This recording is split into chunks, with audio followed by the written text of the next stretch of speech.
প্রতিদিন ভাবতে হবে যে দাদা চলে গেল, বাবা চলে গেল, আমিও ওই একই পথের যাত্রী। দ্য ডেস্টিনেশন ইজ সেম, গন্তব্য এক, কেউ আগে কেউ পরে।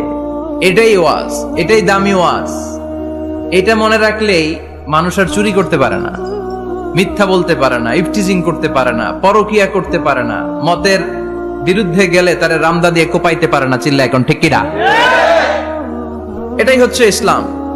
আখিরাতের স্মরণ, যিকরাদ্দার, চলে যেতে হবে।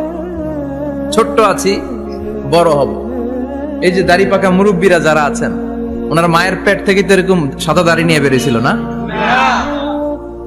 ছোট্ট বাচ্চা হয়ে এসেছিল, ওনারা ওয়া ওয়া করে কেঁদেছে। শৈশব, কৈশোর, যৌবন, প্রৌঢ়ত্ব, বার্ধক্য, বয়সের ভার, চুল আর দাড়ির শুভ্রতা। আগে ছিল সিঙ্গেল, হয়েছে ডবল, এরপর হয়েছে মেয়ের বাপ, এরপরে শ্বশুর, এরপরে নানা। This is the circle of life. এটাই সার্কেল, রাউন্ড, এভাবে ঘুরে আবার চলে যেতে হবে। এই চিন্তাটা যদি মাথায় থাকে, ওই লোক টেন্ডারবাজি করতে পারে, চাঁদাবাজি, ইফটিজিং, মিথ্যা বলতে পারে, যৌতুক খেতে পারে। এজন্য সব সময় give yourself the reminder of আখিরাহ।